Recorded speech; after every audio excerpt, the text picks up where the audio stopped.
Sir, ಬೇಲೂರಲ್ಲಿ ಒಂದು ಘಟನೆ ನಡೆದಿದೆ. ದೇವಸ್ಥಾನಕ್ಕೆ ನುಗ್ಗಿ ದೇವಸ್ಥಾನ ಗಣಪತಿಗೆ ಚಪ್ಪಲಿ ಹಾರ ಹಾಕಿ ಹೋಗಿದ್ದಾರೆ. ಕರ್ನಾಟಕ ಸರ್ಕಾರ ಸಿದ್ದರಾಮಯ್ಯನವರು ಮುಖ್ಯಮಂತ್ರಿ ಆದ್ಮೇಲೆ, ಕಾಂಗ್ರೆಸ್ ಸರ್ಕಾರ ಆದ್ಮೇಲೆ ದಿನನಿತ್ಯ ಈ ತರದ ಘಟನೆಗಳು ನಡೀತದೆ.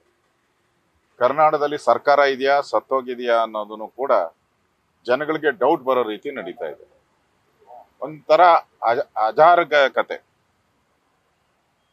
ಕಾನೂನು ಸುವ್ಯವಸ್ಥೆ ಕೇಳೋರಿಲ್ಲ. ಆ ಪರಿಸ್ಥಿತಿ ಇವತ್ತು ಕರ್ನಾಟಕದಲ್ಲಿ ನಾವು ನೋಡ್ತಾ ಇದ್ದೀವಿ. ಅಜಾಗರೂಕತೆ, ಅರಾಜಕತೆ ನೋಡ್ತಾ ಇದ್ದೀವಿ. ಇವತ್ತು ಗಣಪತಿ ದೇವಸ್ಥಾನ ಕೂತಿರ್ಸಿರೋದಲ್ಲ, ಅದು ಗಣಪತಿ ಉತ್ಸವದ್ದಲ್ಲ, ಅದು ಒರಿಜಿನಲ್ ಕಲ್ಲಿನ ಗಣಪತಿ. ಅದು ದಿನನಿತ್ಯ ಅಲ್ಲಿ ವರ್ತಕರು ಎಲ್ಲರೂ ಕೂಡ ಆ ಏರಿಯಾದಲ್ಲಿ ಹೋಗೋರು ಅಂತಾರು ಎಲ್ಲರೂ ಕೂಡ ಅದಕ್ಕೆ ಪೂಜೆ ಮಾಡಿ ನಮಸ್ಕಾರ ಮಾಡಿ ಹೋಗ್ತಾ ಇದ್ರು. ಇವತ್ತು ಏಕಾಏಕಿ ಇವಾಗಿರೋ ಮಾಹಿತಿ ಪ್ರಕಾರ ಒಬ್ಬ ಮಹಿಳೆ ಬಂದು ಚಪ್ಪಲಿ ಹಾರ ಹಾಕಿ ಹೋಗಿದ್ದಾರೆ ಅಂತ ಡೌಟು. ಈಗಾಗಲೇ ಅಲ್ಲಿ ನಮ್ಮ ಹಿಂದೂಗಳೆಲ್ಲ ಸಭೆ ಮಾಡಿ ಅಲ್ಲಿಗೆ ಬಂದ್ ಕಾಲ್ ಮಾಡಿದ್ದಾರೆ ಅಂತ ನನಗಿರುವಂತ ಮಾಹಿತಿ.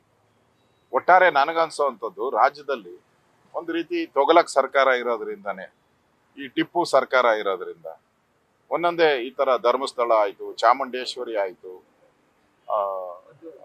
ಮದ್ದೂರು ಘಟನೆ ಆಗಿ ದೊಡ್ಡ ಅವಾಂತರ ಆಯ್ತು.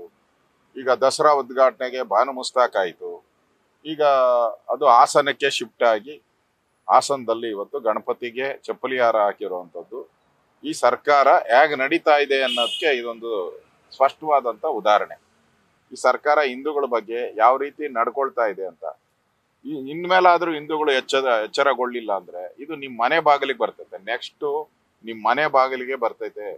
ಆ ಎಚ್ಚರಿಕೆಯನ್ನ ನೀವು ತಗೊಂಡಿಲ್ಲ ಅಂದ್ರೆ ನಿಮ್ ಮನೆ ಬಾಗಿಲಿಗೆ ಬರುತ್ತೆ ಅಂತ ಎಚ್ಚರಿಕೆಯನ್ನು ಕೂಡ ನಾನು ರಾಜ್ಯದ ಹಿಂದೂಗಳಿಗೆ ವಿನಂತಿಯನ್ನ ಮಾಡ್ತಾ ಇದ್ದೀನಿ.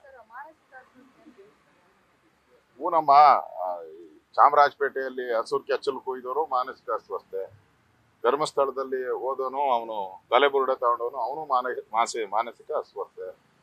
ಎಲ್ಲ ಅವ್ರು ಹೇಳಕ್ ಮುಂಚೆನೆ ಪೊಲೀಸರು ಉತ್ಪತ್ತಿ ಮಾಡ್ತಾರೆ. ಸರ್ಕಾರ ಹೇಳ್ಬಿಟ್ಟಿರುತ್ತೆ ಯಾರ್ಯಾರು ಸಿಕ್ಕಾಕಂತಾರೆ ಅವರೆಲ್ಲ ಮಾನಸಿಕ ಅಸ್ವಸ್ಥತೆ ಅಂತ ಹೇಳ್ಬಿಡಿ ಅಂತ.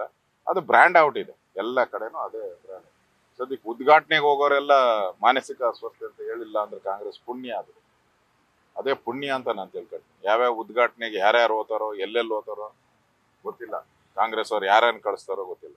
ಸದ್ಯಕ್ಕೆ ಅವ್ರನ್ನಾದ್ರೂ ಒಳ್ಳೆಯರು ಅಂತ ಹೇಳಿ ಕಾಂಗ್ರೆಸ್ ಅವರು, ಒಳ್ಳೆ ಬುದ್ಧಿ ಕಾಂಗ್ರೆಸ್ ಅವ್ರು ಕೊಡ್ಲಿ ಅಂತ ನಾನು ಪ್ರಾರ್ಥನೆಯನ್ನ ಮಾಡ್ತೀನಿ ದೇವರಿಗೆ.